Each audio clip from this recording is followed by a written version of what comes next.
Hello, welcome to Explorations in Economic History. And today we're going to talk a little bit about the failure of war communism.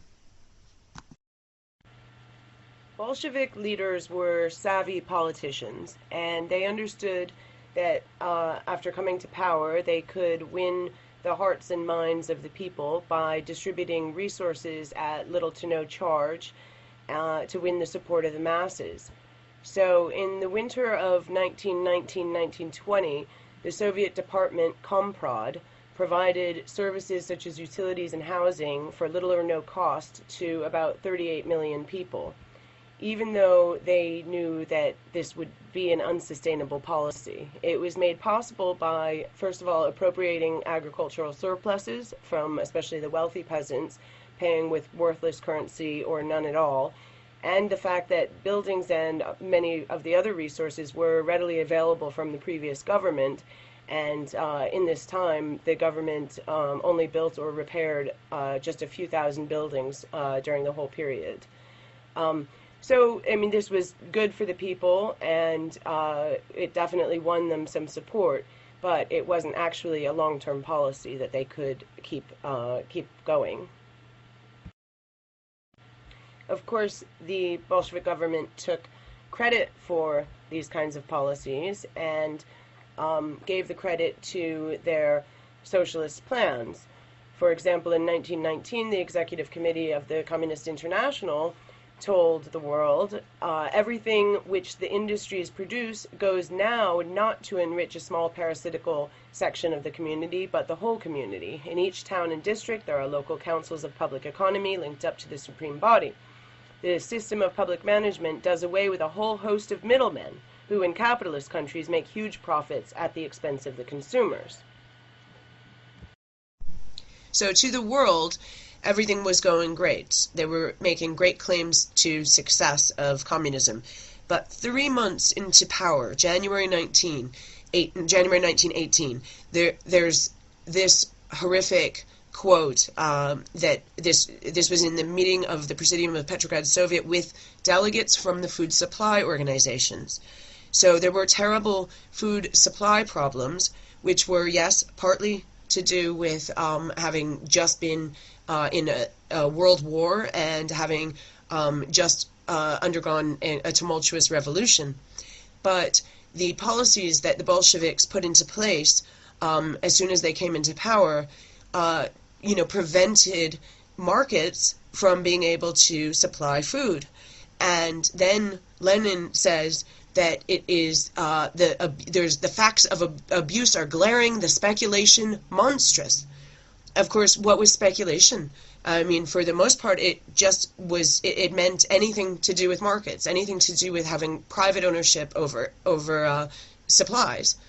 So people could not go to market and supply food. So that's why there were problems with food supply. There were instead the markets had been replaced with food supply organizations, and any time that people tried to provide food in the black market, they were called speculators. And at this time in 1918, they could be shot on the spot, or any kind of other, harsh punishment. And Lenin argued that the rich section of the population must be left without bread for 3 days to make sure that they weren't hoarding excess food. Well, so why was there widespread speculation, as Lenin called it, when there were harsh punishments for engaging in black market activity? Why did it continue?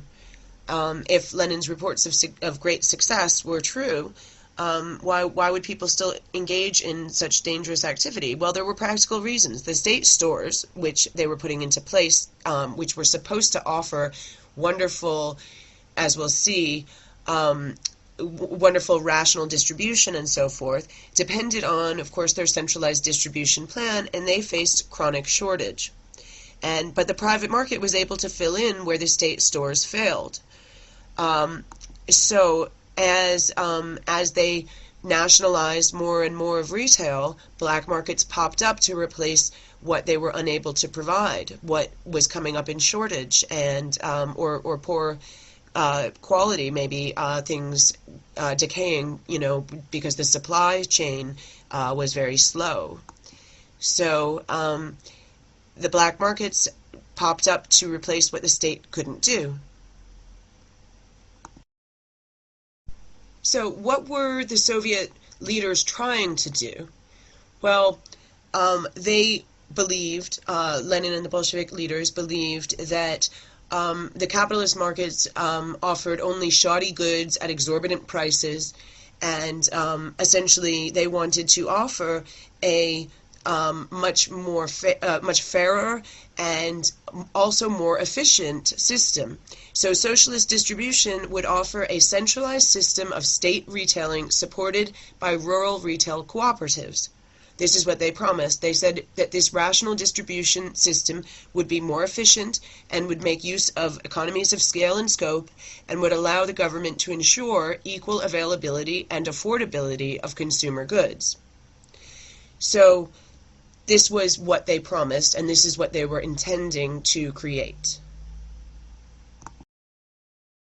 Of course, the reality wasn't quite as utopian. And for example, about 3,400 private retail outlet stores were shut down during war communism, and were supposed to be replaced by a wonderful streamlined socialist system, but only 133 cooperative and state stores managed to replace them by 1923. So throughout that whole period, until, in 1923, of course, the private stores were able to start opening back up again. But so those 133 cooperative and state stores did not come through and provide all of the merchandise and all of the, the good service, or even just, the bare basics. That's why war communism was such a failure, because they were unable to supply all areas, even with basics, even with food and so forth. And the stores that were opened were dirty and inefficient, and so on and so forth, according to all accounts. So in short, eliminating the private middleman, which was supposed to allow for a streamlined, rational distribution system, actually meant that the state was responsible for all production and distribution, and this was far too difficult a task. The state supply mechanism was so faulty that there were so many shortages that even facing the threat of execution, private trade flourished in order to fill in where the state was failing. So why did this happen? Of course, Austrian economists had predicted something quite like this.